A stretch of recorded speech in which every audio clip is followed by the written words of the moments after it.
uh, they were handed off to local law enforcement. Wow, so the FBI just decided it was more important to have you in that parking lot of that school board meeting than getting the worst of the worst away from people that they could harm. That's correct.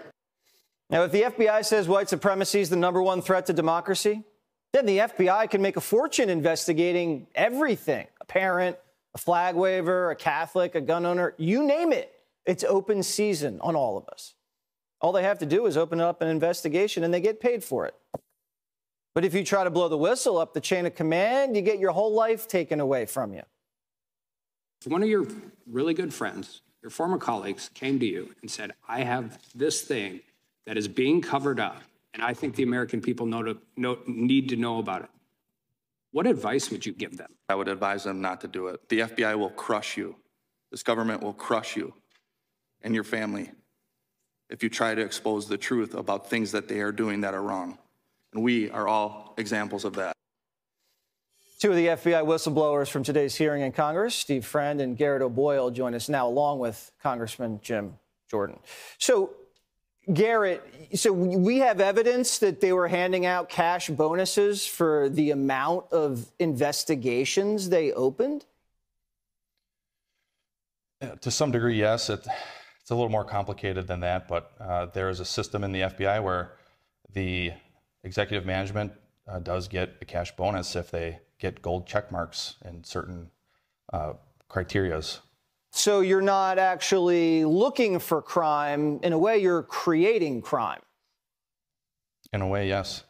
And do you believe that by designating white supremacy as the top terrorist domestic threat in the country, it kind of allowed the Bureau to, I don't know, open up investigations on pretty much everything and everybody? It certainly helped. And how do you feel, and how does your family feel after you guys have gone through all of this? We're just trying to do the right thing for this nation. And if that means even becoming homeless at the hands of the FBI, then we're willing to do that. We're willing to sacrifice that. Do you think the FBI can be salvaged, saved? What? I pray that it can be, but I don't know if it truly can be. It's going to take a lot of work. It's going to take a lot of brave men and women inside the FBI and outside the FBI to ensure that it gets back on course and working for the American people in the way it's supposed to. Steve, you've been on primetime before. Are there enough agents in the Bureau that have a good heart and have some stones and are going to be able to stand up to this craziness? I think that there are a lot of really good people that are just waiting to see what happened and what was brought to the forefront today during this hearing. And I think that Garrett and myself and Marcus Allen, we brought the information. Certainly the Republicans on the committee were very receptive to that information. And we sort of laid the groundwork for people to feel that they can be protected as whistleblowers.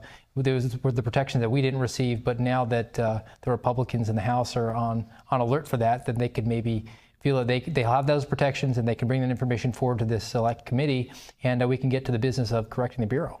Do you think, and I know you're not a political guy, do you think you were treated with respect by members of the committee who are Democrats today?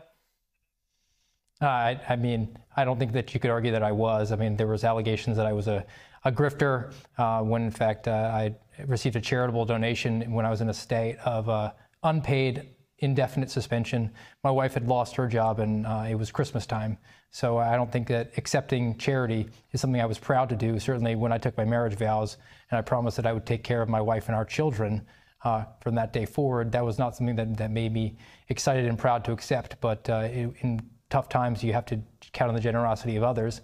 And I think that any sort of allegation that I gave up a very lucrative career in order to accept a donation several months later from an individual who I've never met in my entire life is, quite frankly, laughable. Congressman, the FBI is playing hardball, and now they're firing whistleblowers, essentially making them homeless. The Democrats are assassinating their character. The media is not even covering this. Do you think the FBI is going to get away with this? Are you ever even going to have another whistleblower from the Bureau? I think so, because of these brave guys. I mean, Jesse, we now know that government agencies have been turned on the American people because of folks like Mr. O'Boyle, Mr. Friend, and others just like them. We know that parents attending school board meetings have been targeted. We know that pro-lifers praying at clinics have been targeted. We know that Catholics simply going to church, going to mass have been targeted because of brave people like this. I do think more will come forward, and that will help us as we get to the appropriations process, which is where we really have the leverage, where we can say, look, you're going to do things like this. You're going to attack good men who've served our country like these guys. Then we have to look at the appropriations process and say certain money can't be spent certain ways. You may not be getting as much money. That's the only real leverage we have in the end as a legislative body, because we can't indict anyone. We can't prosecute anyone. Yeah, and you need the Senate and the White House to get that done. Steve, Garrett, you guys are incredibly brave. You're patriots, and I just want to thank you for all of the service that you've provided to this great nation over these many, many, many, many years. And my best goes to you and your family during this tough time. Thank you, Jesse. Thanks.